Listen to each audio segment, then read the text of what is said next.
Today, everyone know this is Joe Varghese from Chempaka International bringing you this week's global news. So, what happened in day 64 of the Russia-Ukraine war? President Joe Biden signaled a vast increase in America's commitment to defeating Russia in Ukraine on Thursday as he asked Congress to authorize a $33 billion for more artillery, anti-tank weapons and other hardware as well as economic and humanitarian aid.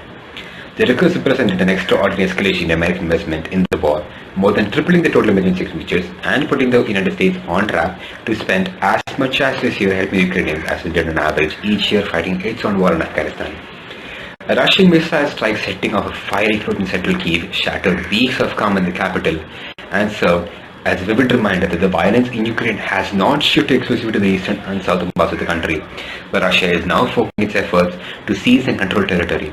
Russian forces are making slow and uneven progress in that part of Ukraine but are struggling to overcome the same supply line problems that hampered the initial offense.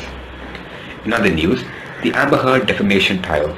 Johnny Depp's attorneys presented recorded testimony and testimony from remote witnesses Thursday as he continued his case against his ex-wife, Amber Heard. The latest witnesses came after Depp's attorneys presented recorded depositions from Los Angeles Police Department officers who responded to Depp and Heard's home after a fight, as well as a doorman and former agent in Wednesday.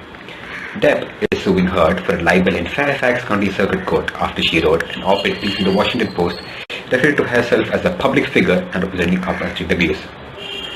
On Thursday, the court based testimony from the CEO and the General Counsel of the American Civil Liberties Union, the ACLU, tells Doherty, who said Heard had voiced a desire to donate $3.5 million to the non-profit, half of which was settled from the Depp. The ACLU nominated Heard as an ambassador and drafted the op-ed for the Washington Post. In other business news, Elon Musk strikes a deal to buy Twitter for $44 billion. Mr. Musk, the world's richest person, according to Forbes magazine, with an estimated net worth of $273 billion, mostly due to his shareholding in electric vehicle maker Tesla, which he runs, and also the leading aerospace firm SpaceX. He made the shock bid less than 2 weeks ago, said Twitter had tremendous potential that he would unlock. He also called for a series of changes from relaxing its content restrictions to eradicating fake accounts. The firm initially rebuffed Mr. Musk's bid, but will now ask shareholders to vote to approve of the deal. Free speech is the bedrock of functioning democracy, and Twitter is the digital town square where matters of future humanity are debated. Elon Musk quotes, I also want to make Twitter better than ever by enhancing the product with new features, making the algorithms open source, increase trust, defeating the spam bots, and authenticating all humans. Tough times ahead with electricity and fuel price hike with Sri Lanka. Sri Lanka's economy is heading for a tough time in the coming months with power tariff and fuel prices hike a result of increasing losses of the Salem Electricity Board, the CEB, and the Salem Petroleum Corporation, CPC. According to the minister's speech in Parliament last week, the losses of CEB in 2021 were Rs 79 billion. Some say losses are higher, projected this year is Rs 100 billion. The tariff for 1 unit is Rs 17, but the expenditure was Rs 5. The loss of CPC for 2021 was Rs 83 billion. The daily loss of CPC is Rs 327 million. CP losses are expected to be 80 million in a few months' time. Losses incurred for the expeditions of the rupee devaluation. These two institutions are in debt to both People's Bank and Bank of Ceylon. These banks have to carry the burden of Sri Lankan Airlines as well. These two banks have been affected with the stoppage of international sovereign bonds. In addition, NSB is also affected. The total amount due to the state bank is Rs 1 trillion. In other COVID-19 situation, Hong Kong's mandatory COVID-19 testing in schools fuels plastic waste woes.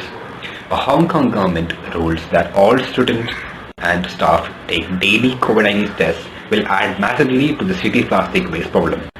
Environmentalists say with some 20 million kits a month set to be dumped at bursting landfills, the mandatory rapid antigen tests, also known as RAT, and their plastic accessories are expected to worsen marine and land pollution in the final hub of 7.4 million people, where some beaches and hiking trails are also awash with microplastics. Which we quote, this is just an estimate for one day, so can one imagine the horrifying volume of waste with daily rapid tests? Adding that the government should have advised residents to recycle paper items and the plastic bag, but instead encourage them to throw everything in the garbage. Only if they had advised the public to recycle, the city would have saved at least some resources and reduced some waste. In other times, India has fastest world growing startup ecosystem, says Prime Minister Narendra Modi. Prime Minister Narendra Modi on Friday said India is headed for a robust economy and the country's consumption of semiconductors is expected to cross $110 billion by 2030 and has the world's fastest growing startup ecosystem. He said India is set to lead the next technology revolution and investments are being made in developing capabilities in 5G among other things. He quotes, "We are paving the way for India to lead the next technology revolution. We are on our way to connect 600,000 villages with broadband. We are investing in developing capabilities in 5G, Internet of Things and clean energy technologies." Modi said at the inaugural session of the Semicon India 2022 conference, India's own consumption of semiconductors is expected to cross $80 billion by 2026 and $110 billion by 2030. And with that, we conclude today's global news. This is John Matthew signing off.